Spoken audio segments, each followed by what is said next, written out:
Place हो जाते हैं और आप उसके लिए काम करना शुरू कर देते हैं फॉर नेक्स्ट फ्यू ईयर्स, और इस तरह से आप सबका कैरियर आगे चलता जाता है। कुछ आप में से लोग ऐसे भी हैं जो इसके अनदर पार्ट पे हैं।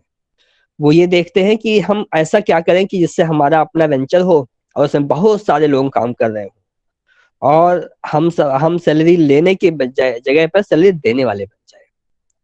तो इसी स्पिरिट को, एंटरप्रेन्योरशिप को एज ए कैरियर हम कैसे ले चले, इसी पर आज का पूरा सेशन है, इसी पर प्रेजेंटेशन है। आप लोग एज ए फ्रेंडली ही इसमें रहिएगा। किसी को कोई डाउट हो, किसी को कुछ पूछना हो तो वो बीच में या पोस्ट द सेशन आप क्वेश्चंस ले सकते हैं। प्लीज आप नेक्स्ट स्लाइड पर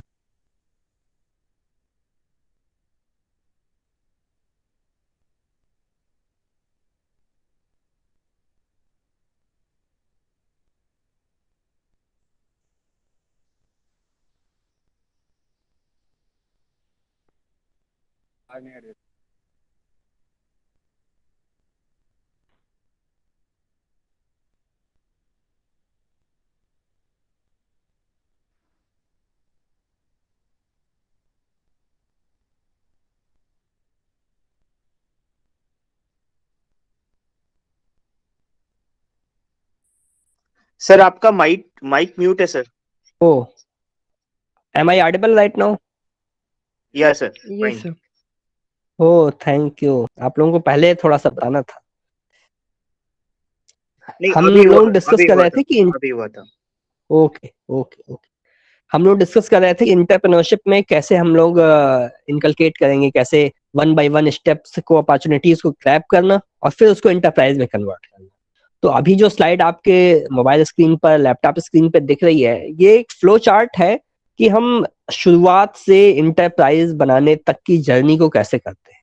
क्योंकि ये जर्नी समझना इसलिए भी जरूरी है क्योंकि इंटरप्रेन्योर बनने के लिए जो स्टेप्स इन्वॉल्व हैं वो ये हैं। सबसे पहली चीज तो है कि motivation factor. Motivation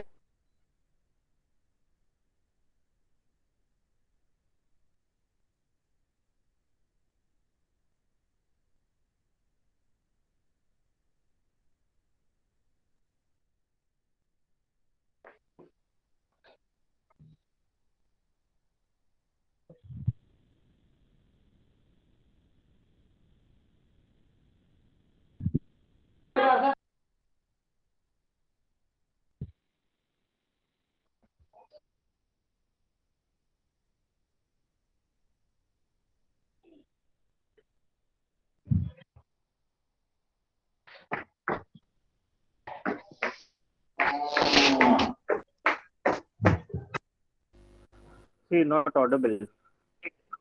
yes sir. हाँ बोलिए। हेलो, या अभी ऑडिबल है? हाँ, तो इसमें पहले स्टेप पर हम लोग बात कर रहे थे कि स्टार्टअप को मोटिवेशन कैसे करें। तो आप जैसे आप सारे स्टूडेंट्स हैं, आप सारे अपनी क्लासरूम स्टडीज के साथ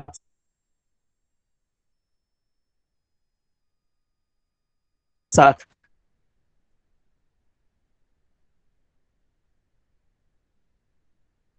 भी बहुत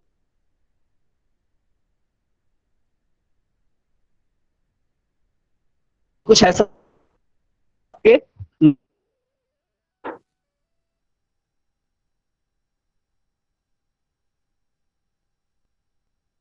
किसी काम की तलाश में, और फिर ये देखते होंगे कि उनको कहाँ बेहतर काम मिल सकता है। लेबर अड्डा आप लोगों ने देखा है अपने यहाँ, अपने शहर में? Yes sir.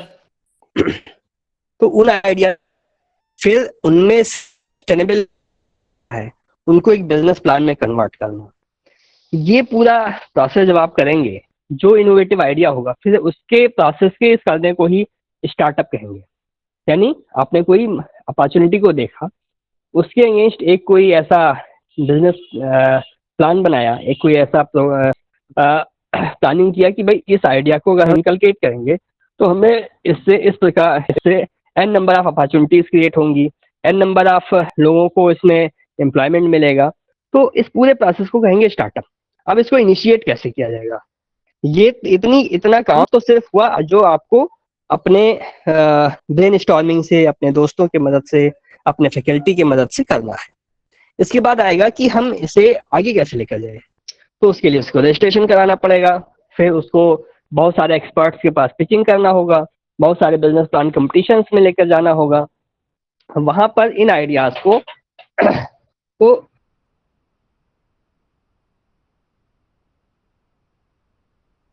एक्सेस मिले, लोग देखेंगे,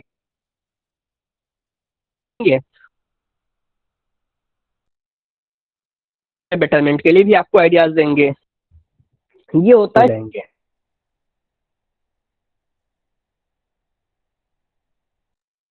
क्यों? क्योंकि अभी तो सारे जितने भी पिचिंग कंपटीशंस हो रहे हैं, जितने भी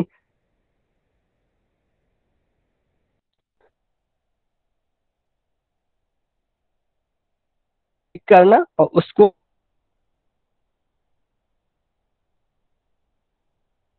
तो फिर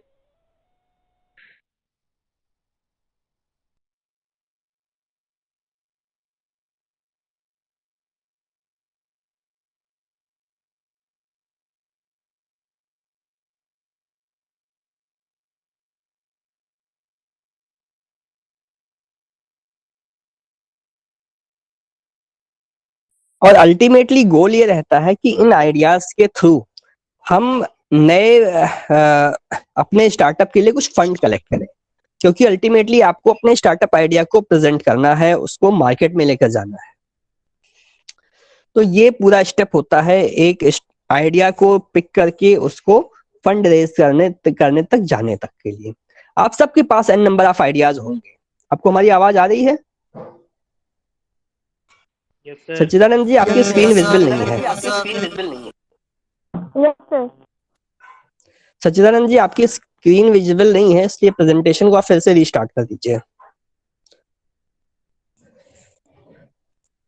आप में से कितने ऐसे लोग हैं जिन्होंने कोई नया आइडिया सोचा है, या आइडिया कोई भी हो, नया या पुराना होना तो बात की बात है। क्यों स्टूडेंट्स?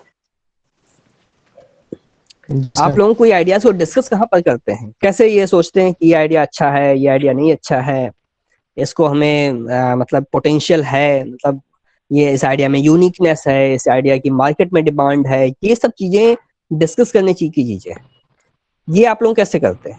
आप लोग भी अपने व्यूज को बताते चलें, so that. Sir next slide पे आ जाइए। क्योंकि हम अगला इकोसिस्टम पर ही हम बात करेंगे, क्योंकि आइडिया को सोच लेना और उसको स्टार्टअप में बदल देना और फंड रेज करना, ये मतलब प्रेजेंटेशन की चीज नहीं है, ये बहुत ज्यादा प्रैक्टिकल होने की चीज है। तो उसके लिए हमें इकोसिस्टम की जरूरत पड़ती है। सर नेक्स्ट स्लाइड पे आ जाइए प्लीज। तो हमें इसके लिए इकोसिस्टम की जरूरत पड़ती है। अब इकोसिस्टम हमारा कैसा होना चाहिए कि हम एंटरप्रेन्योरशिप की डिस्कशन जो है क्लास में कर रहे हैं, या दोस्तों के साथ कहीं ऑटो स्टैंड पे कर रहे हैं, या कैंटीन में बैठकर कर रहे हैं। अभी हम अपने नेक्स्ट स्लाइड में बताएंगे कि इकोसिस्टम में और क्या क्या चीजें हमारे पास नीडेड होती हैं। Hello sir. सर अपने बिजनेस आइडिया को एनालाइज भी बहुत ज़रूरी होता है, एनालाइज करना। Hello yes sir. Sir, next slide पे आ जाइए प्लीज।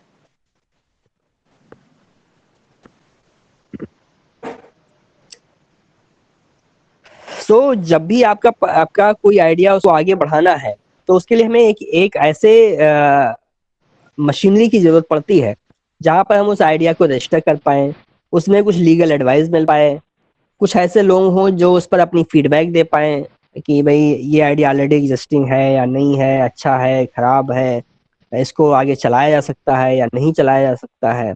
तो वो होता है नेटवर्क। उस पर्टिकुलरली मशीनरी को इंक्यूबेटर का नाम दिया जाता है। इंक्यूबेशन मींस किसी चीज को ग्रो करने का। तो तीसरी चीज होती है कि अब आप आगे एक इंक्यूबेटर में, अब इस इंक्यूबेटर से कैसे इस आइडिया को असिस्टेंस मिलेगी, कैसे इस आइडिया को और बेहतर फंड मिल पाएगा, या जो है कैसे इस आइडिया को और ज्यादा लोगों का एक्सेस मिल पाएगा। तो बहुत सारी ऐसी स्कीम्स हैं जो कुछ सेंट्रल गवर्नमेंट से भी हैं, स्टेट गवर्नमेंट भी अपनी स्कीम से है, जिनमें नए स्टार्टअप्स को, एंटरप्रेन्योर्स को हेल्प की जाती है इन टर्म्स ऑफ फिनेंशियली।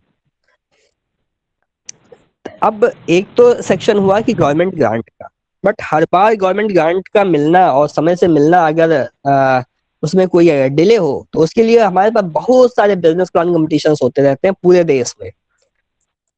लगभग लखनऊ में भी हर दूसरे तीसरे महीने कोई ना कोई बी प्लान कंपटीशन होता ही है। तो वहां पर भी आप अपने आइडियाज को पिच कर सकते हैं, प्रेजेंटेशन करके वहां से भी आप फाइनेंशियली असिस्टेंस या मेंटरशिप असिस्टेंस ये सारी चीजें आप ले सकते हैं। तीसरी चीज होती है स्टूडेंट एडवाइजरी कमेटी। ये बहुत इंपॉर्टेंट होती है, ये आपके कॉलेज में भी बनाई जा सकती है, जिसमें बहुत सारे स्टूडेंट्स मिलकर के किसी आइडिया पर काम करते हैं। किसी एक का आइडिया, उसको जब एन नंबर ऑफ पीपल उसको देखते हैं समझते हैं तो उसमें सबका फीडबैक आता है। तो इस तरह से ये पूरा इकोसिस्टम बनता है कि एडवाइजरी कमेटी हुई, वो कमेटी आकर के बिजनेस प्लान कॉम्पिटिशन्स को सर्च कर रही है, सर्च करके बता रही है कि भाई तुम्हें वहां पे जा सकते हो। जब आप कहीं पर प्रेजेंटेशन दोगे तो आपको 10 तरह की फीडबैक मिलेंगे। उन फीडबैक में कुछ अच्छे होंगे, कुछ खराब होंगे, कुछ लोग आपकी तारीफ करेंगे तो कुछ लोग आपको क्रिटिसाइज भी करेंगे। फिर तीसरे नंबर पर आएगा कि भाई अब हम किसी सेंट्रल या स्टेट गवर्नमेंट की बहुत सारी स्कीम्स हैं, कौन कौन सी स्कीम्स है वो हम नेक्स्ट स्लाइड पर बताएंगे। स्कीम्स आप ऐसे समझ लीजिए कि जैसे निधि प्रयास स्कीम है, न्यूजन आईडीसी आपको प्रोटोटाइप बनाने के लिए फंड देती है। ये seed startup India seed fund है, वो आपको जब स्टार्टअप इंक्यूबेशन के लिए फंड देती है, सब में करीब 2 लाख से 10 लाख तक की फंडिंग होती है। तो ये सारी स्कीम्स होती हैं जिनमें सेंट्रल और स्टेट गवर्नमेंट हेल्प करती है। नेटवर्किंग करते हैं आप बहुत सारे इंक्यूबेटर्स के पास। तो ये पूरा इकोसिस्टम कंप्लीट होता है। अब हम आते हैं अपनी नेक्स्ट स्लाइड पर कि डेवलपमेंट कैसे हो, क्योंकि इंक्यूबेशन में जाने और पैसा लेने के बीच में एक बहुत बड़ा फेज आता है, वो डेवलपमेंट का फेज कहलाता है। क्योंकि कोई भी इन्वेस्टर आइदर गवर्नमेंट आया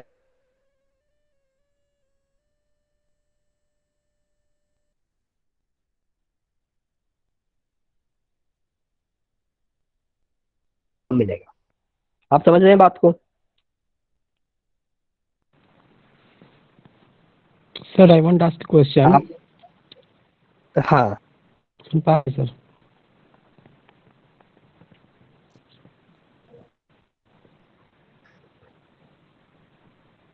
आपका कोई क्वेश्चन है या हम आगे अपना कंटिन्यू करें? जी सर क्वेश्चन है। हाँ पूछिए।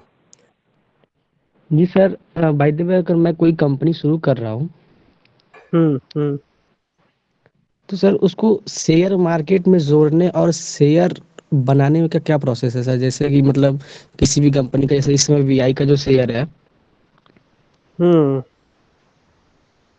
या फिर हम्म अदर शेयर, जिससे मतलब ठीक है। कंपनी का शेयर बेच आप ये कर समझना चाहते हो कि फाइनेंशियल आप अपनी मजबूती मिलती है। हाँ, आप ये समझना चाह रहे हो कि आपको अपनी कंपनी को कैसे बीएसई या एनएसई में रजिस्टर कराना है ना? क्योंकि या रजिस्टर जब सर या। होगी तभी तो उसके बाद आप उस शेयर सेल कर पाओगे, उससे पहले तो होगा।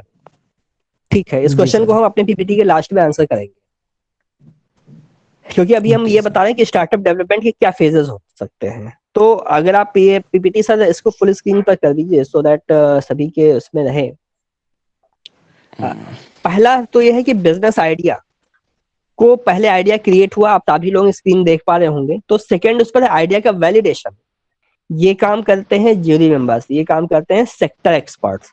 सपोज दैट आप इंजीनियरिंग के स्टूडेंट्स और आपके पास एग्रीकल्चर का आइडिया है, या आप लेट अस से मैकेनिकल इंजीनियरिंग के स्टूडेंट्स हैं, आपके पास कोई ऐसा आइडिया है जो सोशल इंजीनियरिंग यानी कि सोशल सर्विस से रिलेटेड है, तो वो कहाँ पे उसको उस सेक्टर का जो एक्सपर्ट होगा वो उसका वैलिडेशन करेगा कि भाई पूरे देश में इस तरह के कितने ऐसे आइडियाज हैं, कितने और लोगों ने काम किया है, उनके क्या आउटकम रहे हैं, वो कहाँ तक अपने आइडिया को सस्टेन कर पाए हैं, कहाँ तक वो अपने आइडिया को पहुंचा पाए हैं। तो दूसरा स्टेप हुआ आइडिया वैलिडेशन। तीसरा स्टेप होता है प्रोडक्ट क्रिएशन, यानी कि आप जो कुछ भी बना रहे हो वो कंप्यूटर, लैपटॉप, मोबाइल और पावर पॉइंट प्रेजेंटेशन से निकल करके कोई फिजिकल कोई प्रोडक्ट बने, कि वो कोई फिजिकल एक प्रोडक्ट बन जाए। अब इस फेज पर जब वो प्रोडक्ट क्रिएशन स्टेज आया कि जिसे आप प्रोटोटाइप डेवलपमेंट करते हैं, प्रोटोटाइप डेवलपमेंट के लिए हमने पीछे बताया कि सेंट्रल गवर्नमेंट की न्यूजन आईडीसी स्कीम है, क्योंकि बहुत सारे स्टूडेंट्स के पास आइडियाज हैं, बहुत सारे की प्रोटोटाइप बनाने के लिए आइडिया सोचना अपने जगह पर है, बट उसको ऑन ग्राउंड इम्प्लीमेंट करने में लैब की जरूरत होती है, मेंटर्स की जरूरत होती है, पैसे की जरूरत होती है, लोगों की जरूरत होती है, पीपल की जरूरत होती है जो उस प्रोटोटाइप पर फीडबैक दे पाए। समझिए बात को। तो वहां के लिए गवर्नमेंट, सेंट्रल गवर्नमेंट भी हेल्प करती है, स्टेट गवर्नमेंट की भी ओडीओपी में सीएफसी की स्कीम है, कॉमन फैसिलिटी सेंटर, जिसमें आप अपने आइडिया को वैलिडेट करा सकते हैं। कैसे वैलिडेट कराएंगे? जब आप उसका प्रोडक्ट डेवलपमेंट करेंगे। यहीं पर आता है बिजनेस मॉडल क्रिएशन। क्यों? क्योंकि अब आपको जब ये आप प्रोटोटाइप बनाने के फेज में आ जाएंगे कि भाई इसका ये खर्च आया और इससे कितने रुपए में ये सेल होगा, होगा भी कि नहीं होगा, ऑलरेडी एग्जिस्टिंग कंपटीटर्स कौन कौन से हैं, तो ये स्टेप होता है बिजनेस मॉडल क्रिएशन। ये कंसिस्टेंट प्रोसेस होता है, कोई एक दिन में बिजनेस मॉडल किसी प्रोडक्ट का नहीं बनता है। समझिए बात को। क्योंकि जब आप प्रोडक्ट को मार्केट में जाते हो तो फिर उस पर 10 तरह की फीडबैक मिलते हैं, तो जो फीडबैक एक्सेप्टेबल होते हैं उनको, और अगर आप सॉफ्टवेयर डेवलपमेंट स्टूडेंट हैं तो प्रोटोटाइपिंग मॉडल की तरह समझिएगा। सॉफ्टवेयर डेवलपमेंट लाइफ साइकिल में जब आप जाते हैं तो प्रोटोटाइप बनाते हैं, फिर उसको टेस्ट करते हैं, फिर उसमें फीडबैक इंटीग्रेट करते हैं, फिर उसको नेक्स्ट टाइम प्रोटोटाइप बनाते हैं। सेम वही प्रोसेस होता है स्टार्टअप आइडिया। और जब ये प्रोडक्ट वैलिडेट हो गया कि हमारी this product is full and final, अब ये ही मार्केट में जाएगा, ये ही बिकेगा। नेक्स्ट स्टेप होता है फिर बिजनेस वैलिडेशन, कि भाई अब प्रोडक्ट तो वैलिडेट हो गया, अब ये क्या जो एक्सपेक्टेड आउटकम इससे इस बिजनेस के थे कि हमें इससे लेटर से 6 महीने में ये रेवेन्यू जनरेट होना है, 1 साल में ये रेवेन्यू जनरेट होना है और 5 साल में ये रेवेन्यू, ये जो प्रोजेक्शन है ये कितना वैलिडेटेड है, इस पर बात होती है इस स्टेज में। और अगर आप देखें इस ग्राफ के नीचे वाली लाइन में कि सबसे पहला काम जो आइडिया क्रिएशन था ये किसका था? फाउंडर का। भाई अगर आपका आइडिया है तो आपको ही शुरू में लगना पड़ेगा, अपनी ही टीम बनानी पड़ेगी। अब मैं इस ग्राफ के लोअर पार्ट के का डिस्कस कर रहा हूँ कि उसकी टीम बनाना। शुरू में कैसी टीम बनती है? क्योंकि आप लोग अपनी क्लास के 4 से 10 लोग मिलकर के बना लेते हैं, बट जब ये बिजनेस मॉडल होता है, इसमें जब मनी इन्वॉल्व होता है, तो आपको ऐसे टैलेंट की जरूरत होती है जो आपके साथ काम करे। सपोज दैट आपने कंप्यूटर साइंस या सॉफ्टवेयर से रिलेटेड कोई आइडिया है और उसे बनाने के लिए आप 2 जने सॉफ्टवेयर के हो गए, तो आप चाहोगे कोई हमारे साथ मैनेजमेंट का बंदा हो तो वो हमारी टीम, हमारे इस प्रोडक्ट की मार्केटिंग में हेल्प कर पाएगा। इसी तरह से कोई अगर जिस पर्टिकुलरली डोमेन के लिए आपने सॉफ्टवेयर बनाया है उस डोमेन का कोई हो तो उस डोमेन की और बेटर एक्सेस होगी। तो ये होता है टीम फॉर्मेशन। बहुत सारे लोग छोड़ देते हैं, बहुत सारे लोग नए जुड़ते हैं। आप देखें स्टार्टअप्स का सबसे बड़ा जो क्रिटिकल पॉइंट होता है वो उनका टीम कमिटमेंट का होता है, क्योंकि जैसे ही आप किसी को ऐड करते हो फिर वो चाहता है कि आप उसको कुछ फाइनेंशियली हेल्प करें, और आपका अभी प्रोडक्ट ही वैलिडेट हो रहा है, फिर आप पैसे उसको कहाँ से देंगे? तो ये एक बॉटलनेक होती है जिसे हर स्टार्टअप को पार करना ही पड़ता है। फिर जब टीम कमिटमेंट एक तरह से वैलिडेट हो जाती है, बिजनेस मॉडल तब जाकर आगे बढ़ता है। अब आप सर नेक्स्ट स्लाइड पे आ जाइए, जिसमें हम एक स्टार्टअप नीड पर बात करेंगे।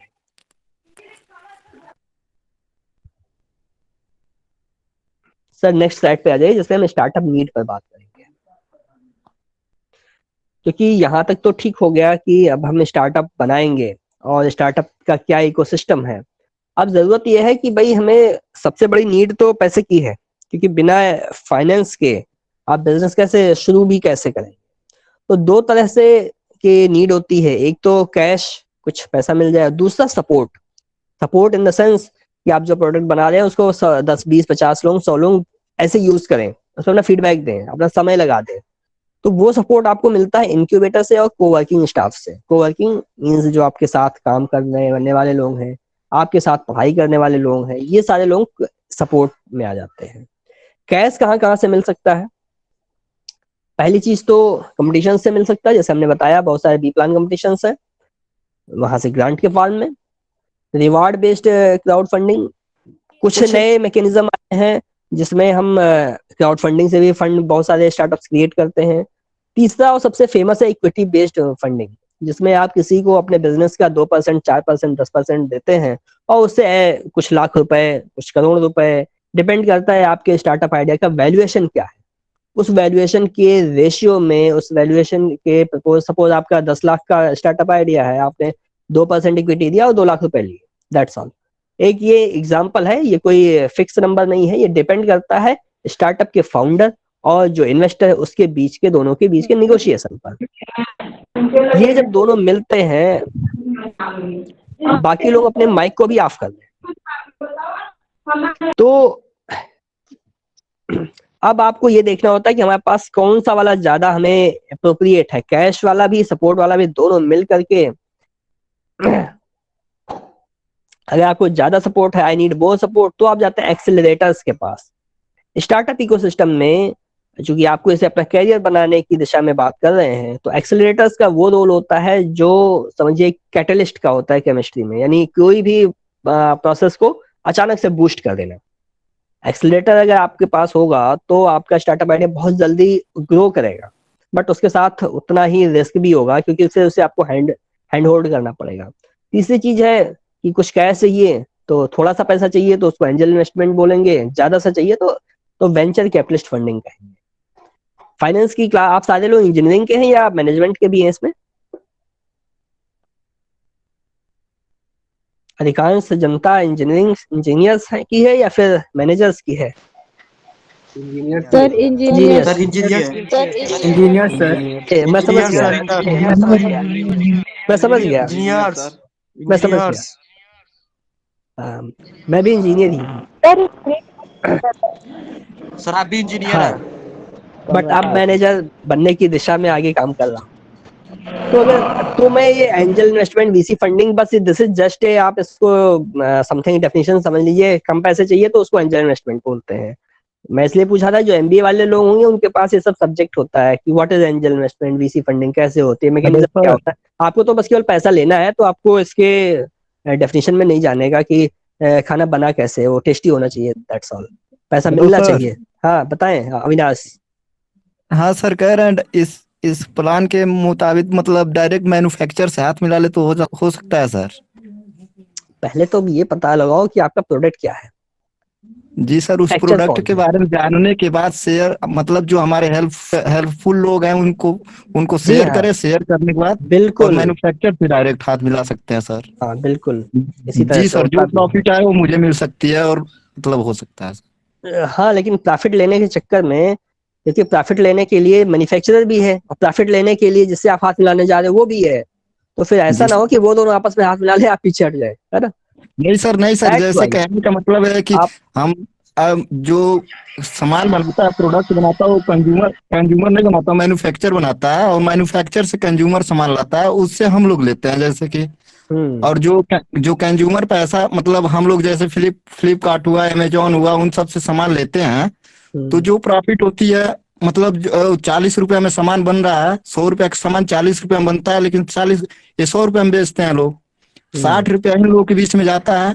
अगर मतलब अपने देश की जनता अगर 100 करोड़ है, अगर 10 रुपया पर लोग से ले रहे हैं, तो सर 1,000 करोड़ हो रहा है। आज 60% के हिसाब से मतलब 600 करोड़ रुपया हुआ इन लोगों के पास घूम रहा है। 4,000 करोड़, 400 करोड़ और जा रहा है मैन्युफैक्चर के पास, और 600 करोड़ इन लोगों के बीच में आ रहा है। अगर डायरेक्ट हम मैन्युफैक्चर से अगर हाथ मिला ले रहे हैं, तो 600 करोड़ हम लोग के बीच में आ सकता है सर।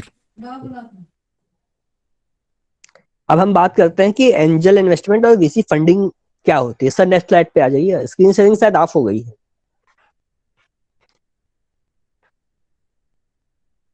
अभी हम लोग चर्चा करेंगे एक फेल्ड स्टार्टअप की और एक सक्सेसफुल स्टार्टअप की। बस 2-3 स्लाइड, उसके बाद सिर्फ आप लोगों से ही बात करेंगे, आप लोगों के आइडियाज को इवेलुएट करेंगे। सबसे ज्यादा जरूरी होता है आपस में डिस्कशन, जैसे आप लोग आज कर रहे हैं। इतने सर्दियों में भी आप लोग ऑनलाइन ज्वाइन किए हैं सेशन को। इसका आउटकम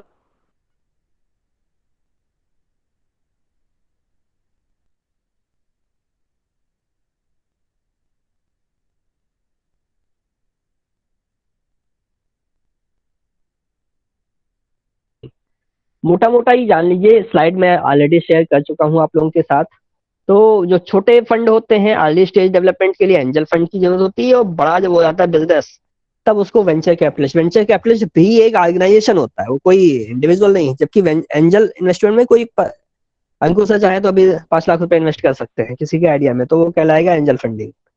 बट अगर आपको कॉलेज या 2-3 कॉलेज मिल करके ऐसा एक कंसोर्टियम बना लें कि भाई BIT है, KIPM है और ITM है, कि हम सारे लोगों ने 10-10 लाख रुपए का एक कार्पस कर लिया, या सपोज दैट 5-5 लाख रुपए का 15 लाख रुपए हो गए। अब ये 15 लाख रुपए का यूज होगा तो सिर्फ स्टार्टअप की फंडिंग में। जो भी स्टार्टअप ग्रो करेगा उसका 5% इक्विटी इसमें आएगा। किसमें? ये जो तीनों मिल करके BIT, KIPM, ITM मिल करके एक कंसोर्टियम बनाया, इस कंसोर्टियम को कुछ नाम रख दिया। तो ये इस तरह से जब फंडिंग का प्रोसेस होगा तो उसे कहेंगे वेंचर कैपिटलिस्ट फंडिंग। ये कोई एक कंपनी भी हो सकती है, 2 कंपनियों का कंसोर्टियम हो सकता है, 4 हो सकते हैं, और इनका सिंपल सा फंडा होता है, अगर आप इतना पैसा लोगे तो आपको इतने इक्विटी अपनी देनी पड़ेगी। एंजल इन्वेस्टमेंट थोड़ा छोटा होता है, तो कोई इंडिविजुअल भी कर सकता है, कोई कंपनी भी पैसे लगा देती है। तो ये बहुत हम स्टार्ट में इसका डिफरेंस बता रहे हैं। जो लोग मैनेजमेंट के होंगे, जिनको मैनेजर बनना है, वो इसको ज्यादा डिटेल में समझेंगे भी। जब तक आपका आइडिया स्टेज है तब तक आप लोग एंजल इन्वेस्टमेंट पर ही ध्यान दीजिएगा, और VC फंडिंग तो प्रूफ ऑफ कॉन्सेप्ट वगैरह के बाद मिलती है। नेक्स्ट स्लाइड पे चलते हैं। कुछ स्टेजेस के बारे में चर्चा कर लेते हैं कि क्या क्या स्टेज होती है फंडिंग के लिए, कैसे कैसे पैसे मिलते हैं, क्योंकि ये हमें लगता है सबसे इंटरेस्टिंग है। क्यों सर? नेक्स्ट स्लाइड पे आ जाइए। Yes sir. मैं समझ सकता हूँ। अगली स्लाइड पर हम स्टार्टअप लाइफ साइकिल की बात करेंगे, तो प्लीज नेक्स्ट स्लाइड पर आ जाइए, तो हम भी उस पर कुछ अब तक आप लोगों ने कभी कोई स्टार्टअप इंक्यूबेशन के बारे में सोचा है? Startup innovation, entrepreneurship.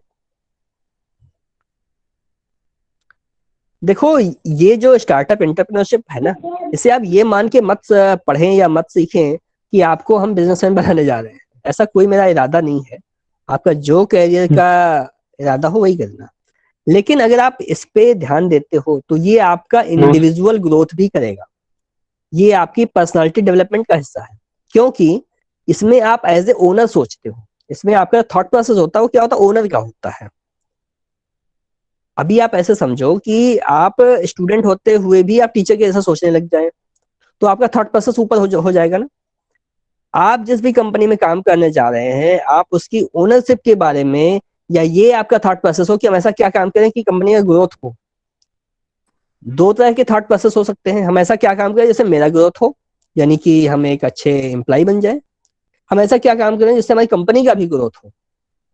तो ये दूसरा वाला थॉट प्रोसेस है, ये एंटरप्रेन्योरशिप के पढ़ने या एंटरप्रेन्योरशिप के बारे में सोचने, समझने और सीखने से आता है। फिर आप मैनेजमेंट के बहुत क्लोज होते हैं, because you are thinking for the growth of company, not only growth of your personal. भाई आप सपोज दैट आप में से 2 लोग एक ही कंपनी में गए, एक का जो थॉट प्रोसेस है वो इंटरप्रेन्योरियल है। अच्छा, एक चीज और डेफिनेशन की बता दूं, ये जो थॉट प्रोसेस है ना कि जिससे कंपनी का ग्रोथ हो, कंपनी के अंदर रहते हुए ही, इसको इंटरप्रेन्योर बोलते हैं। और जो खुद अपना धंधा चालू कर देते हैं उसे इंटरप्रेन्योर बोलते हैं। आप नेट पे डालना अभी इस सेशन के बाद, इंटरप्रेन्योर वर्सेस इंट्राप्रेन्योर, ENTRA वाली स्पेलिंग, आप देखना दोनों में डिफरेंस। फिर अपने आप को सोचना कि मुझे किस में जाना है। इंटरप्रेन्योरशिप तो अपने आप में एक लंबा काम है।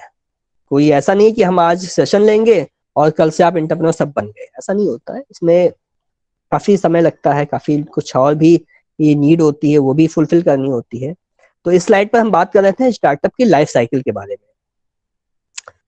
अभी पिछले कुछ स्लाइड्स में हमने बात किया कि हमारे पास कोई आइडिया है और उस आइडिया को हम आगे ग्रो करना चाहते हैं। सपोज दैट एक कोई आइडिया हम लोग डिस्कस करते हैं साथ में, तो ये एक अच्छी केस स्टडी भी हो जाएगी आज के सेशन की।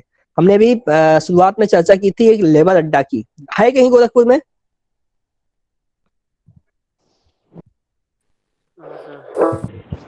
गोरखपुर के इंजीनियर मुझे बता सकते हैं कोई लेबर अड्डा जहाँ पे बहुत सारे लेबर्स आते हो, सुबह सुबह खड़े हो जाते होंगे, फिर गोरखनाथ लेबर मंडी। हाँ कोई बात गोरखनाथ सर। हाँ, तो वहां पर जो लोग आते हैं, वहां पर जो लोग आते हैं वो 1-2 घंटा पहले आ जाते होंगे, है ना? हाँ सर, 1-2 घंटा 3 घंटे पहले आ जाते हैं और उनको काम मिलता है करीब 9 या 10 बजे।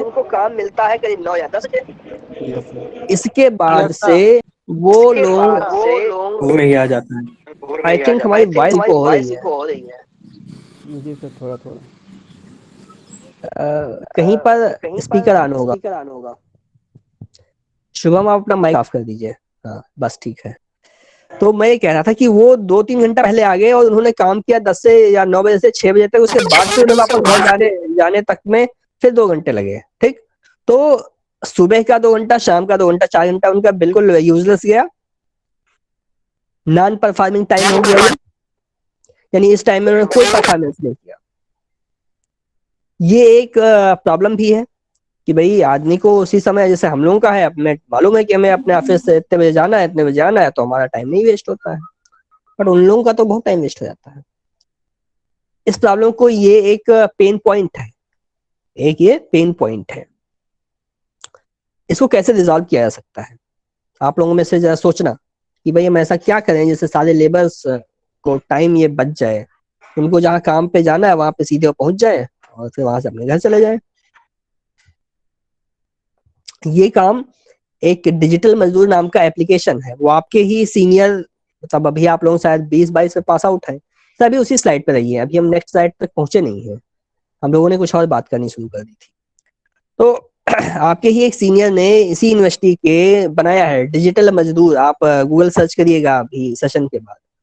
वो क्या है एप्लीकेशन, हालांकि उसका अर्बन क्लैब भी एक, आप लोगों ने अर्बन क्लैब का नाम सुना है? यूसी। हाँ, तो कुछ वैसा ही है कि आपको अगर प्लम्बर चाहिए, लेबर चाहिए, कारपेंटर चाहिए, तो आप डिजिटल मजदूर से ले सकते हैं। Just you have to give a missed call और फिर चैट बॉक्स आ जाएगा। उस चैट बॉक्स पे आप लिख दीजिए अपना एड्रेस, तो गूगल मैप से एक्सेस कर लेगा। उसने लेबर्स का सारा डेटाबेस बना लिया मथुरा शहर के लिए।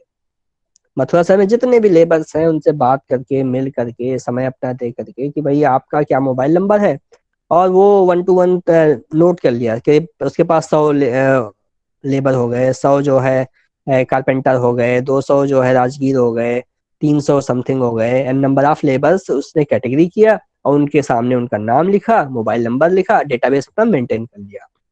अब जिसको काम है वो डिजिटल मजदूर को मिस्ड कॉल दीजिए, वो आपका लोकेशन एक्सेस करेगा और 2 लोगों को भेज देगा। आप दोनों को पैसा आपस में निगोशिएट करना है, इसमें डिजिटल मजदूर का कोई रोल नहीं है। तो इस तरह का एक ऐप है जो प्रॉब्लम को सॉल्व कर रहा है। ये एक एंटरप्रेन्योर की हमने छोटी सी स्टोरी बताई है। आप इसको पढ़ना काफी लंबा है, उस पर सेशन लेंगे करेंगे तो बहुत समय लगेगा। तो लाइफ साइकिल, अब ये जो डिजिटल मजदूर है इसने सबसे पहले पैसे कहाँ से जुटाए होंगे? आप लोग सोचो। सबसे पहला जो हमें 10,000 रुपए चाहिए, 5,000 रुपए चाहिए, 2,000 रुपए चाहिए मोबाइल ऐप बनाने के लिए या वेबसाइट बनाने के लिए, उसको होस्ट करने के लिए 2,000 रुपए चाहिए godaddy.com से डोमेन परचेज करने के लिए। वो पैसे कहाँ से आए? खुद का होगा या घर खुद का आया होगा, इन्वेस्टमेंट किया घर होगा से पहले। आया। अरे नहीं भैया, वो तो दोस्त होते हैं ना कुछ, जरा 200 देना, जरा 500 तुम दे देना, 300 तुम दे देना। फ्रेंड्स, फैमिली में 500 रुपए मांग लिए, जरा देना पापा, थोड़ा काम है। कुछ फूल्स भी होते हैं, तो इसको बोलते हैं FFF, फ्रेंड फैमिली फूल। ये होता है pre incubation, pre seed fund होता है। जो अभी आपने स्टेम का इन्वेस्टमेंट, तो इसको आप कह सकते हैं कि प्री इन्वेस्टमेंट है। मतलब ये वो पैसा है जिसका कोई रिफंड करने का कोई झंझट है ही नहीं। वेबसाइट बन गया तो भी ठीक, नहीं बना तो अपना प्रोजेक्ट है, नहीं बना तो कंप्यूटर साइंस का प्रोजेक्ट है फाइनल ईयर का। फिर अगला स्टेप, जब वो कुछ डेटाबेस वगैरह बना लिया कुछ अपने दोस्तों के साथ मिल करके, फिर वो गया कुछ एंजल इन्वेस्टमेंट के लिए। कुछ लोगों ने, उसके कॉलेज ने उसको पैसा दिया होगा, या किसी विधायक, सांसद, नेता ने पैसा दिया होगा कि भाई ऐसा है, तुम तो बड़ा अच्छा काम कर रहे हो।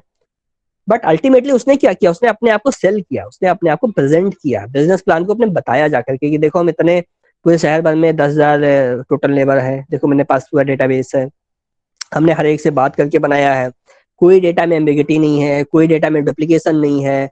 ये 1,000 बेरोजगार हमारे शहर के हैं, हम इनको काम आसानी से दिलाना चाहते हैं, हम इनको इनकी घर की समस्या में मददगार बनना चाहते हैं। इस तरह से किसी नेता से पैसा लिया, किसी इन्वेस्टर से। नेता भी क्या है, एक तरह से एंजल इन्वेस्टर ही है, हम पिछले स्लाइड पे भी बात कर रहे थे। किसी बिजनेसमैन से पैसा ले लिया कि भाई ऐसा है, आप मुझे 2 लाख रुपए दे दो, हम ऐसा ऐसा काम करेंगे, जब हमारी अर्निंग होगी तो हम अगले साल आपको 2,10,000 रुपए दे देंगे।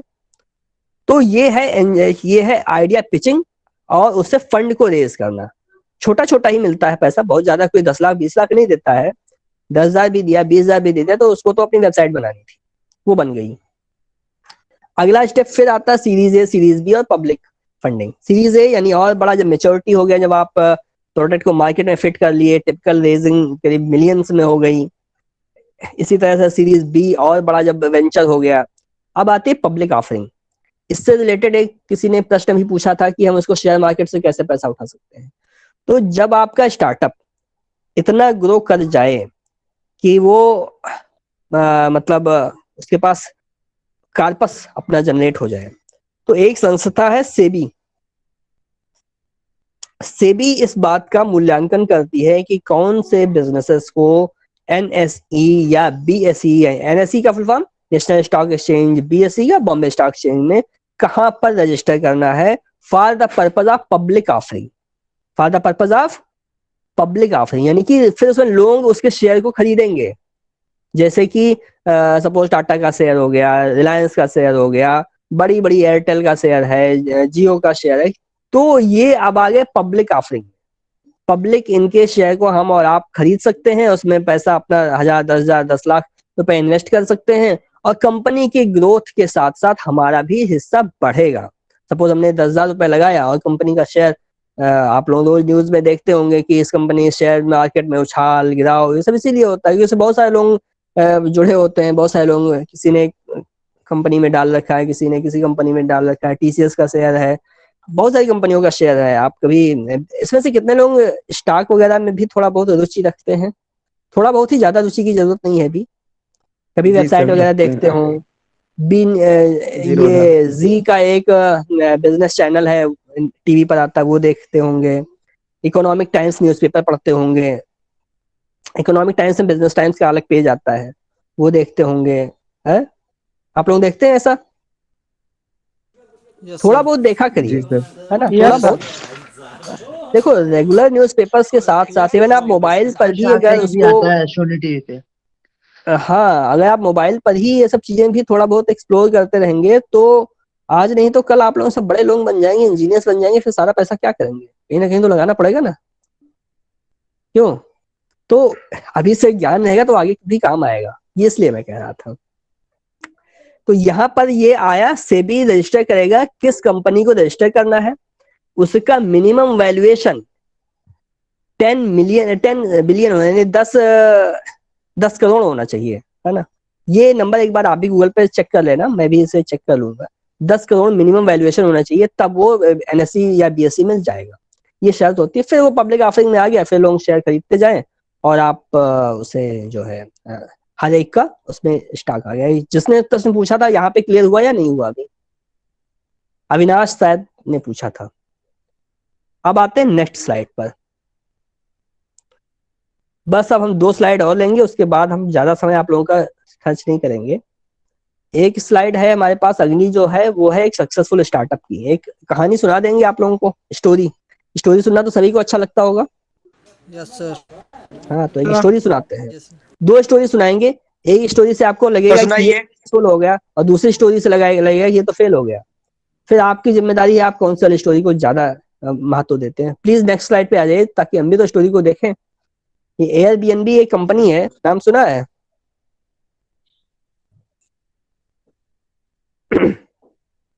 Yes sir. एयरबीएनबी एक कंपनी है। वो जो है क्या हुआ था, 2 छोटे छोटे भाई, 2 मतलब ऐसे ही हमारे आपके जैसे लोग, जोय और बेन नाम के 2 दोस्त थे। वो लोग सैन फ्रांसिस्को में रहते थे और रेंट पर रहते थे, पढ़ाई वढ़ाई करते थे। उनके पास पैसे नहीं थे खर्च करने के लिए। पैसे की किल्लत सभी को होती है। फिर बेचारे क्या करते, फिर उन्होंने देखा कि शहर में बहुत सारी शादियां हो रही हैं, बहुत सारे पार्टी चल रही हैं और लोग बहुत सारे शहर में नए नए आए हैं। इनको जो है रहने के लिए जगह नहीं मिल रही, घर नहीं मिल रहा है, क्योंकि होटल तो सारे बुक हो गए। फिर उन्होंने सोचा यार पैसा तो है नहीं, ऐसा करते हैं जो अपना गद्दा है उसको किराए पे दे देते हैं कि भाई तुम लो और सो लो, हमें सुबह दे देना 200-500 रुपए या जो भी उनकी करेंसी में, whatever they are looking. और ये उनका आइडिया था। एक दिन जो पैसा इससे कमाया तो काम चला अच्छा। 2 दिन 3 दिन जब तक पार्टियां थी तब तक तो खूब चला।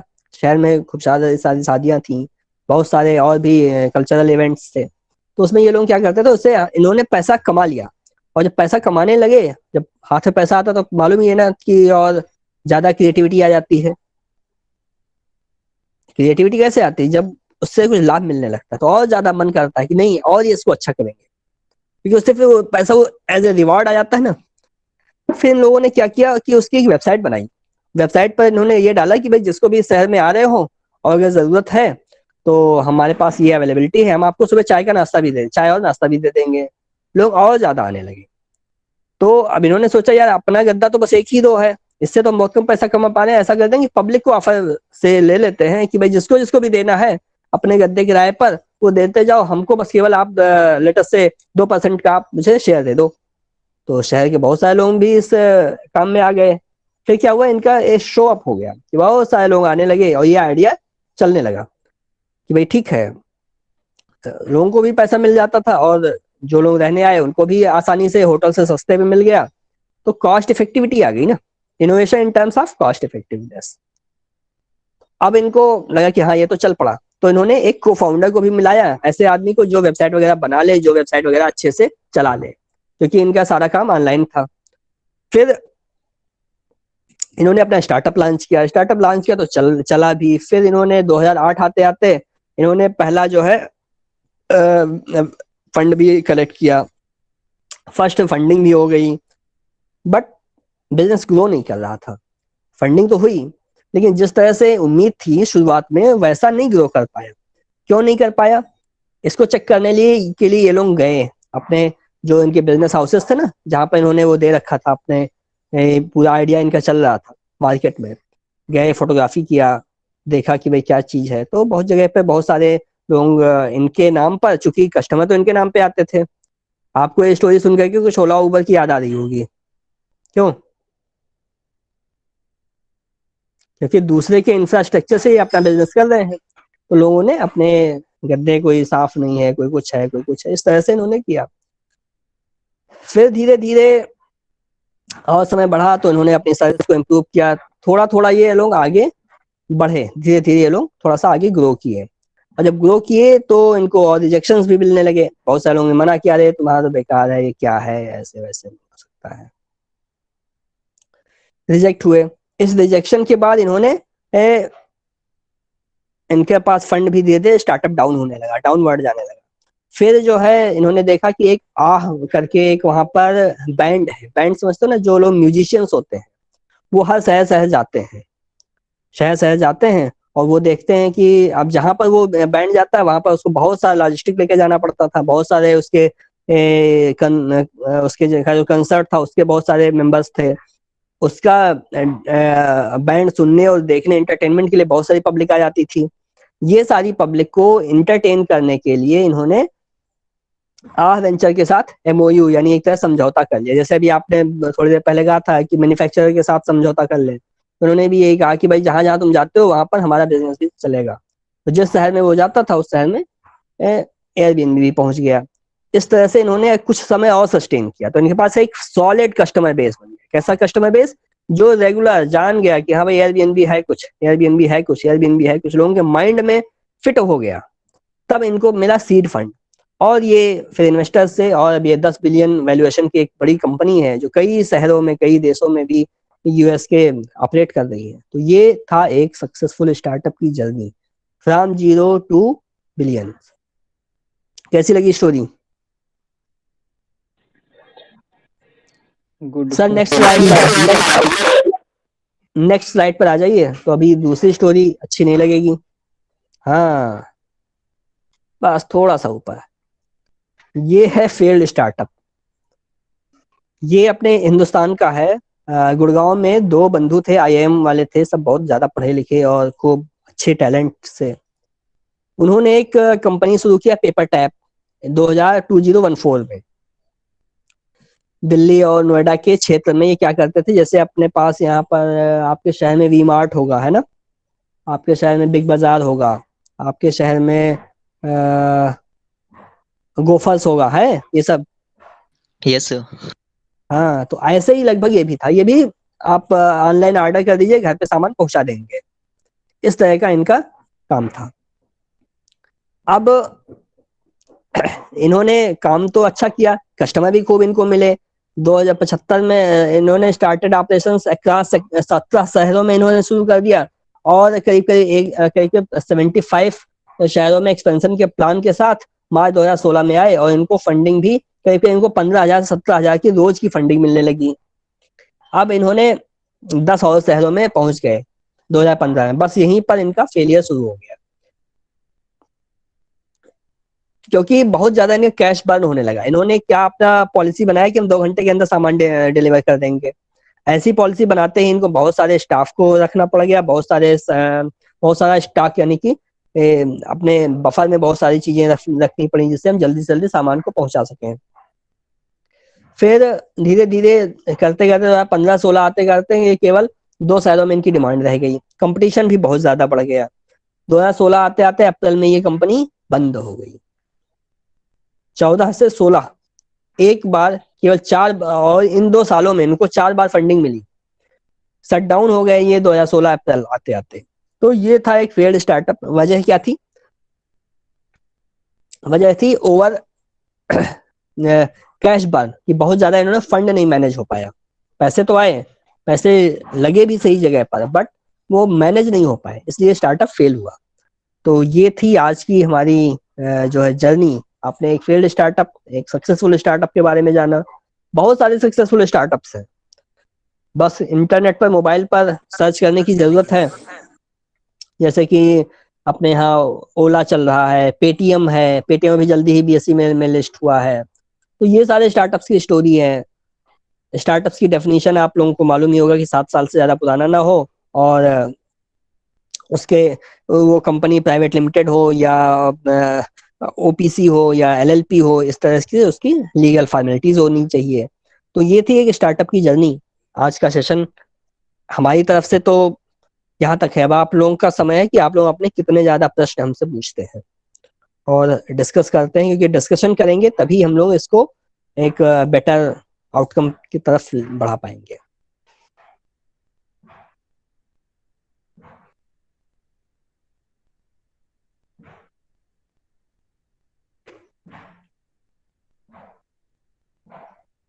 आप लोगों के कोई प्रश्न हो तो आप पूछ सकते हैं, related to entrepreneurship, related to startup, innovation.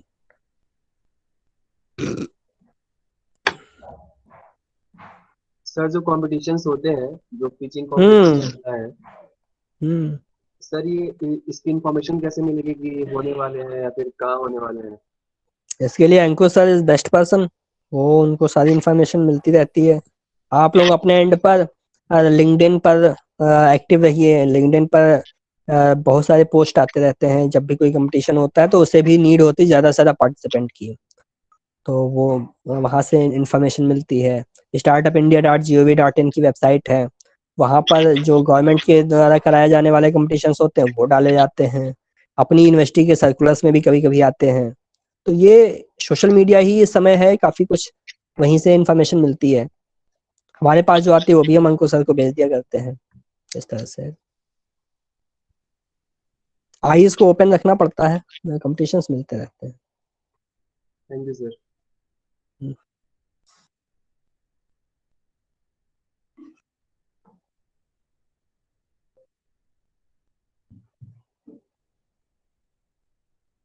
So thank you from my side आप लोगों के पेशेंस के लिए। उम्मीद है आप में से कुछ लोग अच्छे आइडियाज को सोचेंगे और उसको डिस्कस भी करेंगे और उसे एटलीस्ट। हाँ बताएं सर। जो इंक्यूबेटर वाला पार्ट आप बताए थे सर, उसमें फिर से एक बार हल्का सा बता दीजिएगा। मतलब उसमें लीगल एडवाइस और सब बताए थे, कैसे क्या होना है उसमें? अगर आपके पास कोई बिजनेस आइडिया है तो आप अकेले तो उसको सब कुछ नहीं कर सकते ना। There must be someone who can register your company, who can develop a good website for you, who can develop some social media handles where you have to put your content and promote your product. तो ये सारा काम और इनके अलावा भी अगर आपको कहीं काम करने के लिए स्पेस की ज़रूरत है ना, क्योंकि अगर आपने कोई बिजनेस शुरू ही करना है वो भी केवल एक आइडिया स्टेज पर, तो आपको जरूरी है कि ना कोई ऐसा ऑफिस स्पेस मिल जाए जो लो कॉस्ट हो। तो वो काम इनक्यूबेटर करता है, कोवर्किंग स्पेस देता है, इलेक्ट्रिसिटी, इंटरनेट, वाईफाई सब मिलता है। लखनऊ में KTU आपका हब इंक्यूबेशन बना रहा है। बहुत सारे ऐसे इंजीनियरिंग कॉलेजेस हैं जो इसमें इंक्यूबेशन सेंटर्स एस्टेब्लिश हो रहे हैं या हो चुके हैं। आपके संस्थान में भी होगा या किया जाएगा भविष्य में, क्योंकि आने वाले समय में ना एम्प्लॉयमेंट एक बहुत बड़ा फैक्टर है, और वो एम्प्लॉयमेंट जनरेट करने के लिए स्टूडेंट्स को एंटरप्रेन्योरशिप की ओर जितना ही ज़्यादा बढ़ेंगे उतने ज़्यादा जॉब क्रिएशन होगा। तो ये एक मोटा मोटा लॉजिक है कि एंटरप्रेन्योरशिप वाई नेसेसरी। अभी हमारे प्राइम मिनिस्टर ने भी देखिए वोकल फॉर लोकल, हम लोग अपने प्रोडक्ट्स का प्रमोट कर रहे हैं। तो बहुत सारी ऐसी इनिशिएटिव्स आ रही हैं जिसमें एंटरप्रेन्योरशिप का एक अच्छा कैरियर है, एक अच्छा जो है प्रोग्रेस पाथ है। Thank you sir. और किसी का कोई प्रश्न?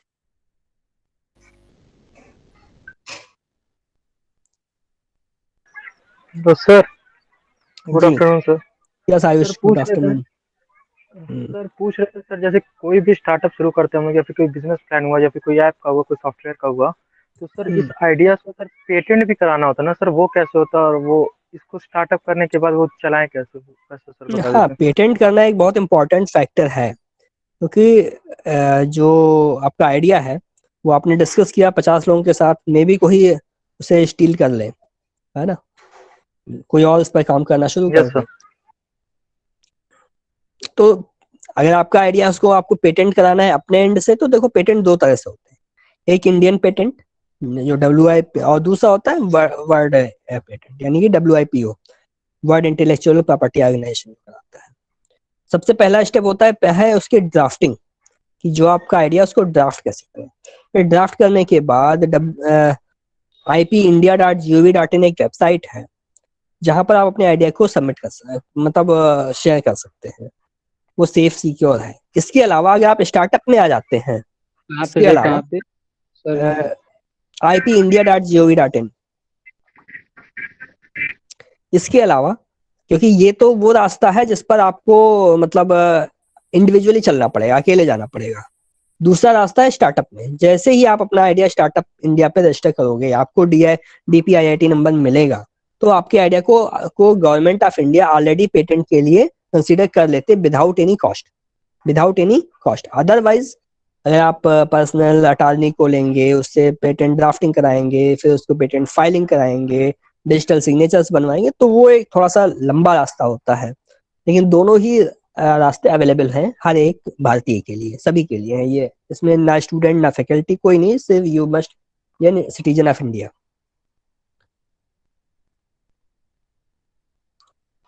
और कोई थैंक यू प्रश्न? Sir.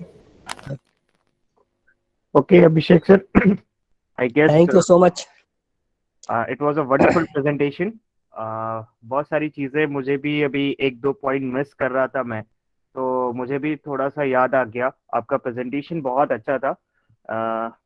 I am always learning from you. Last 4 year से ही मैं आपसे बहुत चीजें सीख रहा हूँ, अभी भी सीख ही रहा हूँ, और अरे आगे सर, भी होप करता हूँ कि आप ऐसे ही मुझे सिखाते रहेंगे। आई डोंट नो कि स्टूडेंट्स के लिए कितना प्रॉफिटेबल था या नहीं, बट मेरे पॉइंट ऑफ व्यू से it was a wonderful experience for me and it was enriching. Thank you so much. On the behalf of Buddha Innovation Council, I once again feel very privileged and I'm very thankful that you accepted my invitation and you have given your time, being so busy also, but also you have given your time. So thank you so much. और future में भी हम कोशिश करेंगे कि आपके ऐसे ही कुछ talks related to entrepreneurship innovation हम कराते रहें। Thank you once again, sir. Thank you so much. Thank you so much sir, thank you. Thank you sir. Thank you sir. I will request Sudhir Shukla sir, to share the feedback form. I hope each and every student has enjoyed this session. Yes sir.